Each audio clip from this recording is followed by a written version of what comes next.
Welcome everyone. Sorry this video is coming out late in the evening. I had a lot going on, so I couldn't get it out earlier. But make sure you go ahead and like and subscribe. Subscribe to the video if you're new to watching it. Like and share the video, and we'll get started on getting to I do how to handle conflict.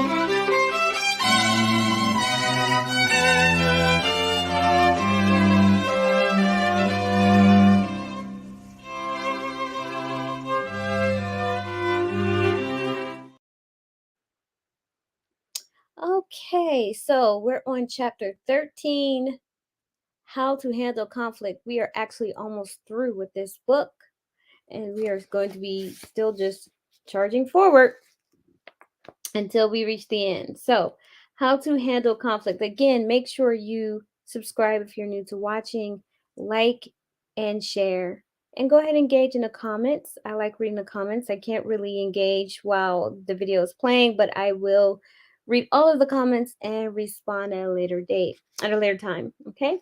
So, now I want to teach you how to handle conflict, which is any difference of ideas or feelings about an action to be taken that results in a dispute. In other words, anytime you both want to be respected for your ideas or cherished for your feelings, you are in conflict. You need to use careful, objective negotiation and communication tools. Here are some tools for conflict resolution. Stroke and stand for immediate response to a painful situation. Although Beth, a model, was beautiful and articulate, she had difficulty getting in touch with her painful feelings. She had even more difficulty sharing them with her boyfriend, Fred, a management consultant. Because of her inability to say no to Fred, he thought she always agreed with whatever he said or did. When he believed a conflict was imminent, he became logical, slipping into his courtroom ways, while she became illogical and over emotional. She did try to share her painful feelings with Fred, but she botched the process to the point where Fred could not hear her because she was so emotional. As he tried to question her to find out what she intended to say, his irritated frustration intimidated her back into silence. Beth needed a clear way to speak to Fred about how she felt while she was under the pressure of his strength. She joined a weekly class I was teaching for women with the idea of finding out how to speak up for herself. In the women's group, I suggested we make believe that Fred wanted to take Beth to a concert of a group she really didn't care for. I talked about how the first tool for conflict resolution, stroke and stand, that is, always make a man feel accepted. Tell him he has the right, freedom, to do or say anything as long as it's moral, not hurting your body, or ethical, not hurting your money, property, or career. This grounds a woman and keeps her from reacting in a rebellious way. Example number one, stroke. Fred, you had the right to decide that we will go to that concert. Number two, stand. Now she has to tell him her feelings clearly so that he will hear and cherish her feelings, unless he is a self centered narcissist who doesn't care about sharing, in which case it is better to find out now, not later, after marriage. However, I don't like that group's music. I find it off putting. The stand shows your self love. You have told him what you don't want. Number three, contract. Now Beth can offer him a possible alternative in a respectful way. Fred, what do you think about going this weekend with Zach, who really likes their music? I will feel really special if you take me to see a movie tonight, one that we would both enjoy. What do you say? Whether Fred does or doesn't take Beth to the concert is immaterial. They can work out their schedules. What does matter is that he respond to her with love. Love and sensitivity. Beth, of course I care about your feelings about this concert. Your feelings are a priority for me. I'm willing to work out a deal so both of us are happy. Being in a relationship with a selfish narcissist, someone who doesn't care about your feelings, is doormat training and is not acceptable to any woman in today's enlightened society. This kind of relationship only works when one person needs the other at any cost, and you don't want that. The game played by narcissistic men is to have their ideas approved of by their partner, whether or not that partner really agrees. You'd best exit this situation. Beth did not want to limit Fred's freedom, nor did she want to control him or have him control her. But she did want to control herself physically, mentally, and emotionally while in his space. That is her right and a sign of good mental health. The stroke and stand technique allowed Beth to speak up when such incidents happened and smoothed the way for her and Fred to become more deeply attached and ultimately engaged. Here is another way to use this technique. Imagine that Fred had the habit not only of looking at pretty women when he was out with Beth, but also of pointing them out to her, which made her feel negative and undesirable. She could say, stroke, Fred, you have every right to look at pretty women and point them out to me. But, stand, I feel jealous when you do that, and I don't want to feel that way. So if you continue, contract, I will be leaving.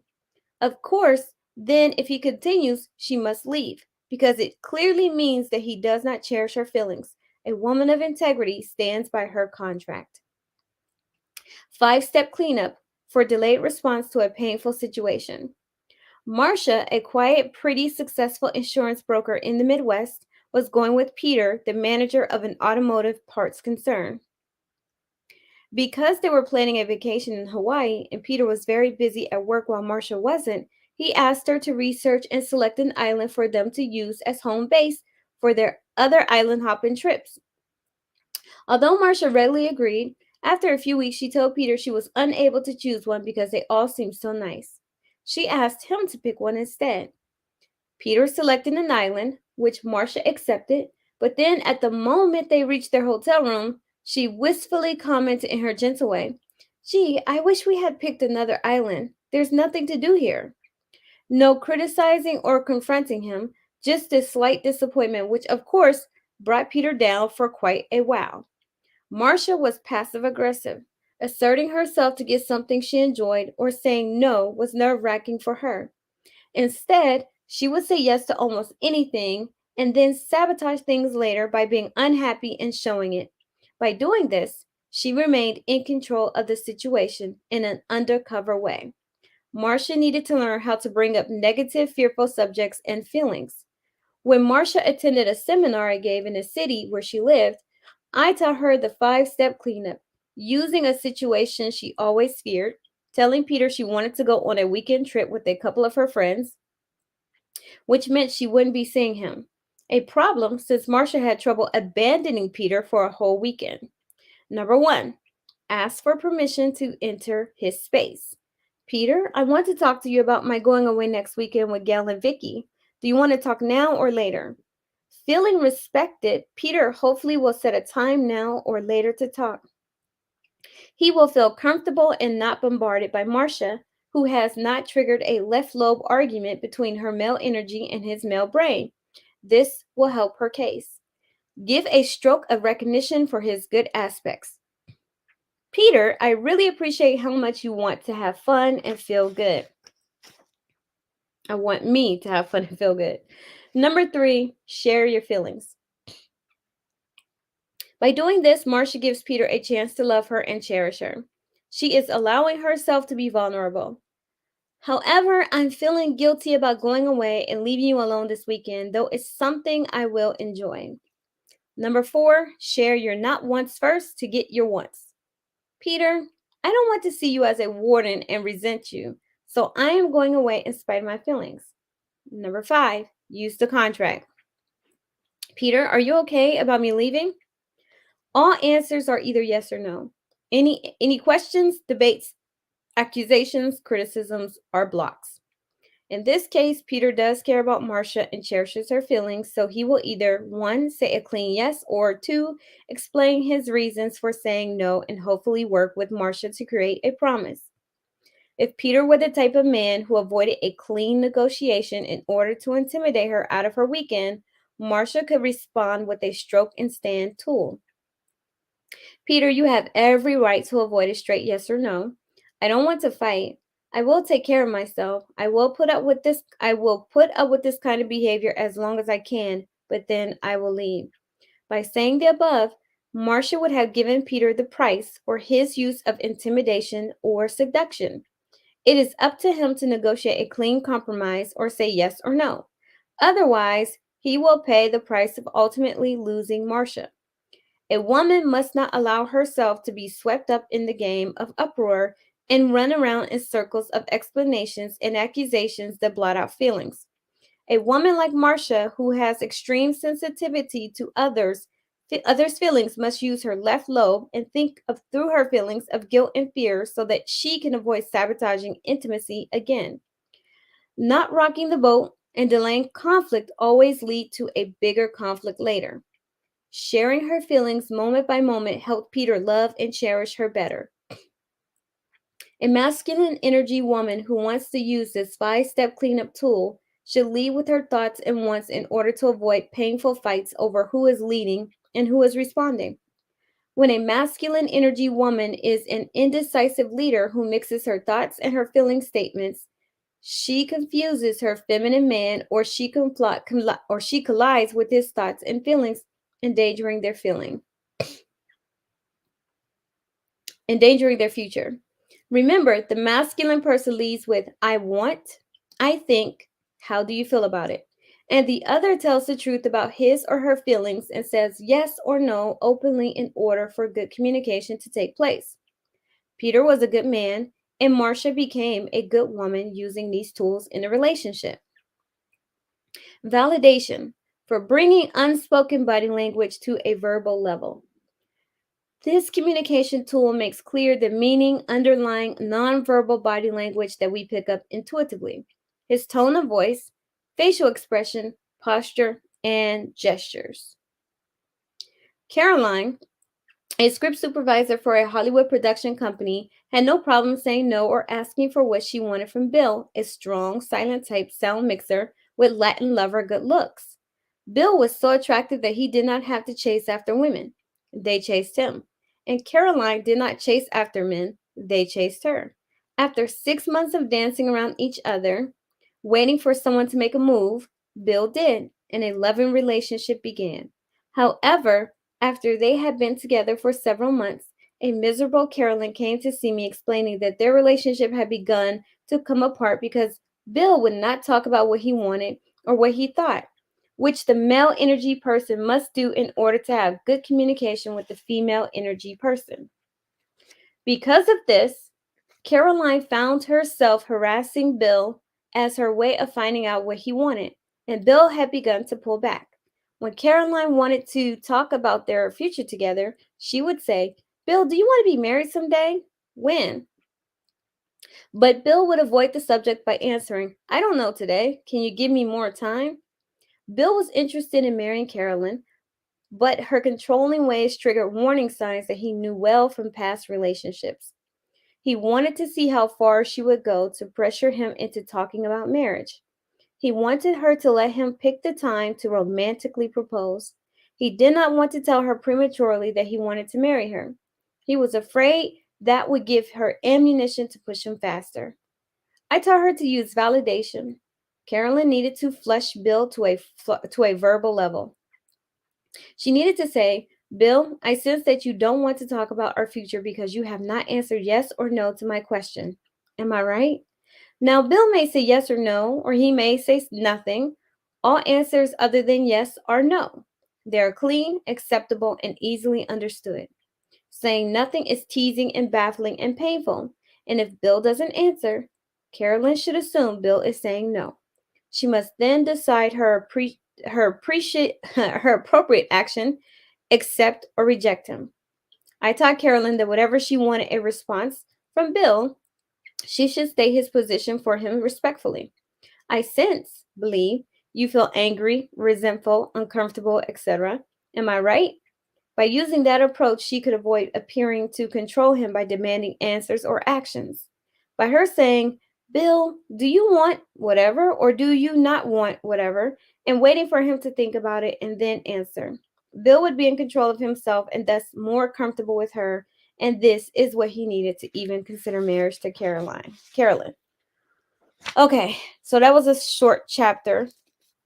Conflict resolution is something that most people don't understand, nor do they have the skill to engage in. Conflict resolution is not simply about addressing an issue, a problem. This is conflict resolution is about resolving the problem, finding a way to resolve the problem. um, the responsibility on resolving the problem is the person who has identified that there is a problem. And don't think just because you've identified a problem that someone else, that the other person knows there's a problem. You need to be clear and concise and direct. Ladies, talk about how you feel. Fellas, you need to tell the woman what you think. But first, you never go into resolving a conflict with accusations. Well, you did, or you did, or you did this, or you're not doing this. Focus on yourself. Focus on what you want or what you don't want. Focus on what you don't like or what you like. Focus on how you feel, as far as you feel something negative or you feel something not negative. Never make it an accusation. I don't care if the person is at fault. One of the examples is that there was a time issue. Let's say for ladies, you had plans to go out to dinner and he forgot. He forgot to call you in time to tell you he was running late. So by the time he calls you, at that moment, you need to speak up and let him know that you are disappointed. Hey, I understand you calling at this time, and you're calling to let me know that you're late. You have every right to be late. However, I'm just going to let you know that I don't appreciate that you waited till the time of the date to call me. I I feel that we won't have enough time um to spend time together during the evening. We won't have enough time to spend during the evening. It's up to you, ladies and gentlemen, that if you really feel there's a conflict, never suppress your feelings. That's the biggest issue with conflict resolution. Never suppress your feelings, never suppress your thoughts. If you can let it go because it's not a big deal to you, then just let it go. But don't do the passive aggressive thing by letting it go, and then next thing you know, you're having to you're in a passive aggressive way letting someone know that you're actually disappointed about your letting it go, or you're doing what they want you to do. If you can't speak up in that moment, then that's something you should deal with yourself and ask yourself, why can't you speak up? Now, if you must say something later, don't be passive aggressive about it and say, "Oh, it would have been nice if I'd have got a phone call." On a date, don't let him call you and say I'm running late, and then you get on the date, and then you're sitting there like, "Oh, it'd been nice if I'd have got a phone call earlier." No, just directly say, I know you called me, and you called me to tell me that you forgot to call me about running late. I just want to let you know that just makes me feel uncomfortable. It makes me feel as if my time is not valued. So if you can just remember to call me, right? Let him know, but don't do it passive aggressive, and then you can have a conversation. Now, if he gets mad and says, "Well, I called you. What's the big deal?" That is a man who doesn't care. If he cares, he wants to take responsibility and account and accepts accountability, he will open up the conversation for a short dialogue. Don't drag it out. Hear what he has to say. He should say, "Yes, you are correct. I should have called. It won't happen again." And then you can move on with your date. Anything other than that is just ridiculous. Dragging it out just shows that you're being petty, and then he should walk away. But if he doesn't want to even communicate with you about it, then you got your answer. That's not the guy for you. So Tonight is actually going to be a short video. I got started late because I've been very busy, had a lot going on, and I'm actually not feeling well, but I wanted to do this video because then it messes up the rest of the week. So if you have any questions, ladies, don't forget to keep in mind the Get Married Mastermind, and you can sign up for that at www.getmarriedmastermind.com. And that is the sister group for us to have more one-on-one intimate conversations to help women attract the high value man that they desire. So because I'm not feeling well, I'm going ahead and shut this video down. So join me tomorrow for chapter 14, Striking a Deal, and I will return to the regularly scheduled time at 3 p.m. Eastern Standard Time if I'm feeling better. If not, catch me when you can. Until then, have a good night.